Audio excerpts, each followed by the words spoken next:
तो hello everyone, इस question को लेकर आपके मन में जो भी डाउट होगा आज डाउट सब क्लियर हो जाएगा इस वीडियो में। क्योंकि इस सवाल को आज हम क्या करेंगे, बहुत ही बेसिक तरीका से और जीरो लेवल से सोल्व करेंगे ताकि सबको समझ में आ जाए। क्योंकि सबका मैथ का लेवल एक बराबर नहीं होता है। तो आज हम पढ़ने वाले हैं 3.5 के क्वेश्चन नंबर चौथे के 5वें नंबर को सोल्व करेंगे, जो कि 3.5 प्रश्नावली के लास्ट नंबर क्वेश्चन है। तो चलिए इसको सोल्व करते हैं और एकदम बिल्कुल समझ में आएगा, इसका मैं आपको गारंटी दे, क्योंकि ऐसा बताया ही जाएगा जैसे आपको समझ में आता है। तो चलिए सबसे पहले हम सवाल को पढ़ेंगे, क्योंकि पढ़ने में अगर थोड़ा भी कमी किए तो हमको सवाल समझने में अधूरा हो सकता है और बनाने में भी लास्ट में आपको अधूरा हो जाएगा।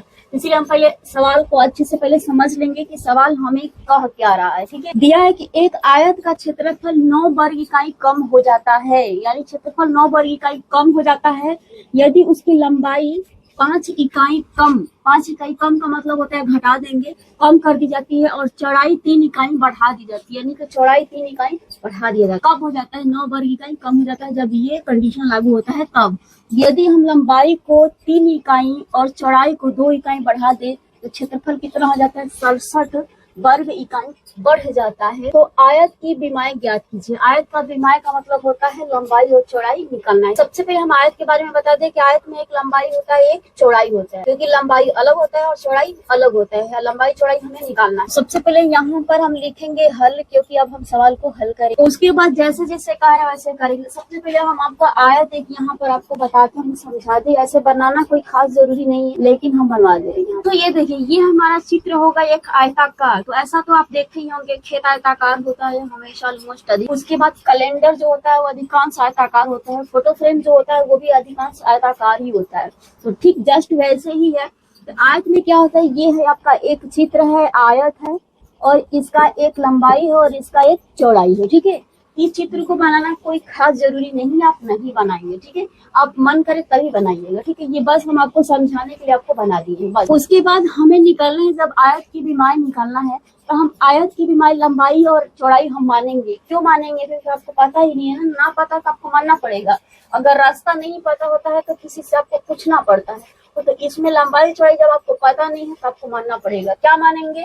कोई भी चर पद आप मान लेंगे। तो सबसे पहले यहाँ पर हम लिख लेंगे कि माना लंबाई बराबर, क्योंकि हमें लंबाई पता नहीं है, x मान लेंगे, यहाँ पर लिख देंगे एक। उसके बाद आ जाए यहाँ पर फिर वही हम मान लेंगे चौड़ाई मान लेंगे, क्योंकि हमने लंबाई x माना है तो चौड़ाई कितना हो जाएगा?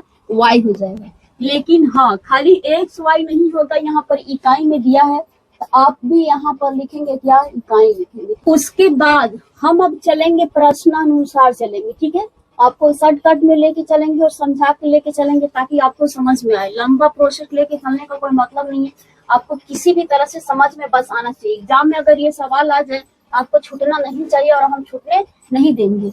अब हम प्रश्न अनुसार बनाएंगे। तो सबसे पहले हम प्रश्न को समझ लेते हैं। ठीक है, कि प्रश्न आगे क्या कर रहा है, आपको 2 समीकरण बनाने के लिए 2 कंडीशन दिया है। तो वो 2 कंडीशन को पहले हम समझेंगे, तब यहाँ पर हम फॉलो करेंगे। सबसे पहले यहाँ पर क्षेत्रफल की बात कर रहा है तो यहाँ पर हम पहले क्षेत्रफल लिख लेते हैं। क्षेत्रफल लिख लेंगे, यानी क्षेत्रफल बराबर होता है लंबाई गुणे चौड़ाई होता है। और लंबाई कितना है? x है और चौड़ाई कितना है? y है। तो इतना वर्ग इकाई हो जाएगा, क्योंकि क्षेत्रफल हमेशा वर्ग में होता है।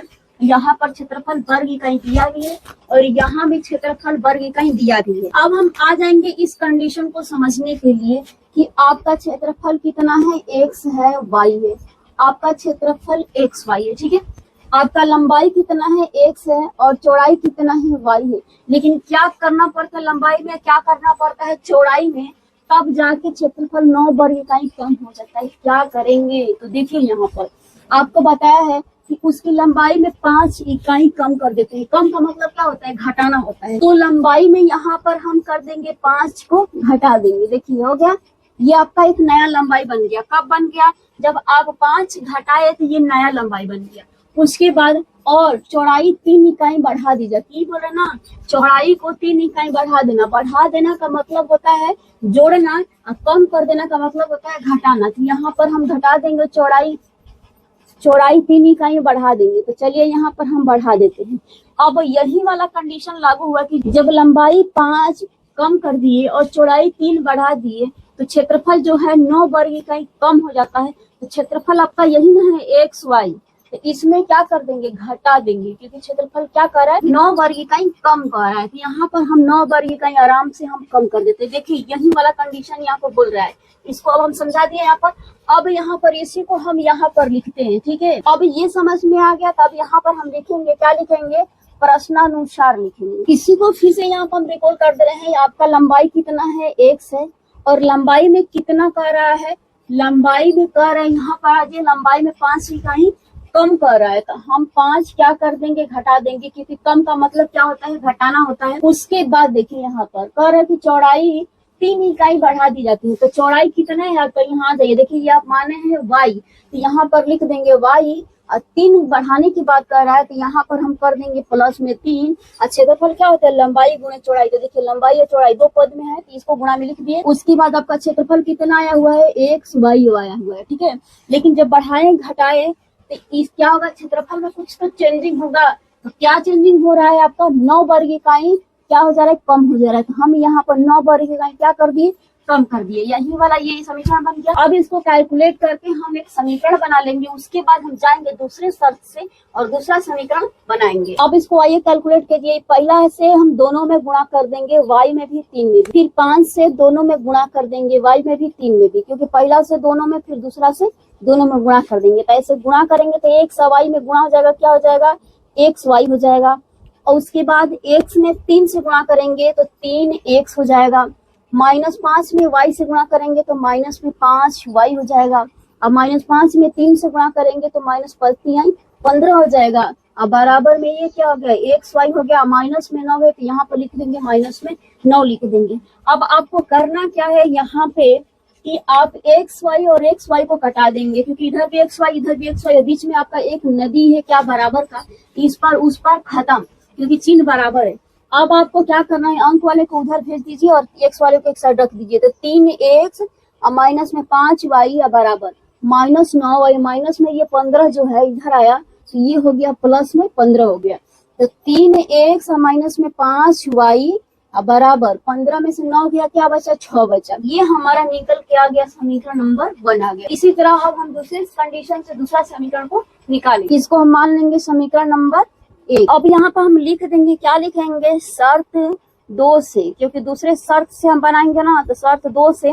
तो शर्त 2 नंबर में क्या कर रहा है, यहाँ पर है कि यदि हम लंबाई को 5 इकाई और चौड़ाई को 2 इकाई बढ़ा दे, इसका मतलब लंबाई को भी 3 बढ़ाना है और चौड़ाई को भी 2 बढ़ाना है, तब क्षेत्रफल कितना होता है, 67 वर्ग इकाई बढ़ता है। यानी कि लंबाई भी बढ़ाया, चौड़ाई भी बढ़ाया, तब आपको 67 बढ़ा है क्या, क्षेत्रफल। तो उसी को हम यहाँ पर लिखेंगे, क्या, लंबाई कितना है, x है, और लंबाई में कितना बढ़ाना है, 3 बढ़ाना है। तो यहाँ पर हम लिख देंगे 3। चौड़ाई कितना है आपका, y है, y में चौड़ाई में कितना बढ़ाना है, चौड़ाई में 2 इकाई बढ़ा दे, तो यहाँ पर y प्लस में हम 2 कर देंगे। अब यहाँ पर आपका पहले वाला क्षेत्रफल क्या था, xy था। पहले वाला क्षेत्रफल क्या था, xy था, और xy में हम क्या जोड़ देंगे, 67 जोड़ देंगे, क्योंकि हमारा बढ़ रहा है ना। इस बात को आपको बिल्कुल ध्यान रखना है कि अगर बढ़ने की बात कहेगा तो आप जोड़ेंगे, और कम करने की बात कहेगा तब घटाएंगे। तो यहाँ पर हम कर देंगे जोड़, क्योंकि हमें कह रहा है बढ़ जाता है। अब इस समीकरण को हम सोल्व कर लेते हैं। पहला से दोनों में गुणा करेंगे, फिर दूसरा से है दोनों में गुणा करेंगे, y में भी और 2 में भी। तो पहले हम x में y से गुणा कर लेंगे, तो ये क्या हो जाएगा, x y हो जाएगा। फिर x में 2 से गुणा करेंगे तो 2x हो जाएगा। 3 में आप दोनों से गुणा करेंगे तो 3 में y से गुणा करेंगे तो 3y हो जाएगा, और 3 दूना के 6 हो जाएगा। अब बराबर क्या है, x y प्लस में 67। अब आप कहेंगे x y कट गया, हाँ तो कट ही गया, क्योंकि इसमें कटा था। तो यहाँ पर x y और x y काट दिए, तो कितना बचा है आपका, 2x प्लस में 3y बराबर 67, और माइनस में प्लस इधर था तो माइनस में 6, तो कितना आ गया, 2x प्लस में 3y बराबर में 61। इसको हम मान लेंगे समीकरण नंबर 2 मान लेंगे, ठीक। समीकरण 1 भी निकल गया, समीकरण 2 भी निकल गया। अब सवाल सोल्यूशन हो गया, क्योंकि समीकरण सोल्व करना आपको आता ही है, विलोपन या प्रतिस्थापन या वज्र गुणन हल कर। अब इस समीकरण को हम सोल्व करेंगे, कैसे करेंगे, यहाँ पर थोड़ा सा ध्यान दे लीजिए कि विलोपन विधि से हल करेंगे तो ये 3x है, ये 2x है। अगर हमें y को कटाना होगा तो y वाले को बराबर करेंगे, अगर x वाले को कटाना होगा तो x वाले बराबर। तो y वाला कटाना होगा तो इसमें 3 है और इसमें 5 है, तो 5 को इसमें गुणा कर देंगे और 3 को इसमें कर देंगे, y वाला कट जाएगा, x का वैल्यू निकल जाएगा। तो विलोपन में कोई भी आप कटा दीजिए। तो हम इसमें पहले गुणा कर देंगे, किससे कर देंगे, इसमें क्या है 3y है ना, i 5 है, तो 5 में 3 से गुणा कर देंगे, 15 की 5 है, तो इसमें का इसमें गुणा कर देंगे, तो 3 गुणा कर देंगे, और इसमें वाला y का मान इसमें गुणा कर देंगे, तो इसमें गुणा कर देंगे किससे, 5 से गुणा कर देंगे। अब लिखेंगे समीकरण 1 में 3 से गुणा कर और समीकरण 2 में 5 से गुणा कर, जोड़ने पर तो हमें y वाला कट के x का वैल्यू निकल जाएगा। अब उसके बाद समीकरण 1 में 3 से आप गुणा कर लेंगे तो क्या होगा, इधर देखिए यहाँ पर 3 में 3 से गुणा करेंगे तो यहाँ हो जाएगा क्या, 9x हो जाएगा, ठीक है। और अगर 3 में -5 में गुणा करेंगे तो -15 y होगा बराबर 3 में 6 से गुणा करेंगे तो 36 18 होगा। अब दूसरे समीकरण में 2 में 5 से गुणा करेंगे तो 5 गुना के क्या होगा, 10 x होगा।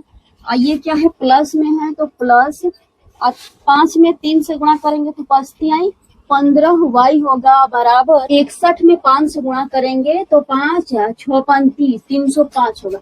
यहाँ पर लिख लेंगे 305। उसके बाद y ये वाला -15 और ये y +15, तो क्या हुआ, कट गया। इसको आराम से चुपचाप कटा दीजिए। अब 10 ये कितना हो गया, 19 x हो गया बराबर, ये कितना होगा देखिए ध्यान से, यहाँ पर 305 में जोड़ेंगे तो 8 5 13 के 3, और ये x में जोड़ेगा 2 और ये 3 का 3 होगा। 19 से कटाएंगे क्या, 323 कटाएंगे। देखिए 19 से 17 बार में कट रहा है, क्या कट रहा है, 323 कट रहा है, तो यहाँ पर हम कटा देंगे 19 से 17 बार में ये कटेगा, तो x बराबर में हो जाएगा क्या, 17 हो जाएगा। x का वैल्यू निकल गया 17। अब हमें निकालना है क्या, y का वैल्यू, क्योंकि y चौड़ाई है, x लंबाई है। अब वही x का मान समीकरण नंबर 1 में रखेंगे, x के जगह पर जो होगा रख देंगे। तो समीकरण नंबर 1 पे आ जाइए, ये है समीकरण नंबर 1, 3x - 5y, तो 3 है ना, तो यहाँ पर रख देंगे 3, और x है ना, तो x की जगह पर क्या है 17। उसके बाद क्या है, माइनस में 5y, तो लिख देंगे -5y, और बराबर में क्या है 6 है, तो लिख लेंगे 6। अब इसको गुणा करते हैं, 17 किया 51, माइनस में 5y या बराबर में 6, ये प्लस में है तो उधर जाएगा माइनस में, तो माइनस में 5y बराबर 6 और माइनस में 51, तो -5y बराबर माइनस में 45 आएगा, यही आएगा ना। देखिए 51 में से 6 गए, अब माइनस से माइनस कैंसिल होगी, और 5 से ये 45 कटेगा, 5 9 45, तो y बराबर कितना आ गया, 9 आ गया। और यही निकालना था ना, आयत की विमाएं निकालना था, और आयत की विमाएं क्या है, x और y, और x y का वैल्यू निकल गया यहाँ पर। तो लिख लेंगे कि लंबाई बराबर, लंबाई क्या है, x है और s का मान 17 है, तो यहाँ पर लिख देंगे 17 इकाई। चौड़ाई है y और y का वैल्यू कितना है, 9 है, तो यहाँ पर लिख देंगे 9 इकाई। आशा करती हूँ कि आपको मैथ का ये कंसेप्ट जरूर समझ में आया होगा। अगर आपको मैथ का कंसेप्ट समझ में आया है, अगर अच्छे ढंग से समझ में आया तो मेरे चैनल को लाइक और सब्सक्राइब और शेयर जरूर करिए। एक कमेंट जरूर करिएगा कि मैथ का कंसेप्ट ये कैसा लगा, क्योंकि एक लाइक ही हम लोग के लिए क्या होता है, मोटिवेशन होता है। चलिए मिलते हैं अगले वीडियो में, तब तक के लिए राधे राधे। अगले वीडियो में हम लोग सोल्व करेंगे क्या, प्रश्नावली 3.6 को शुरू करेंगे, वो भी बहुत ही अच्छे तरीके से। उस क्लास को भी जरूर आप देखिएगा, जरूर आपको समझ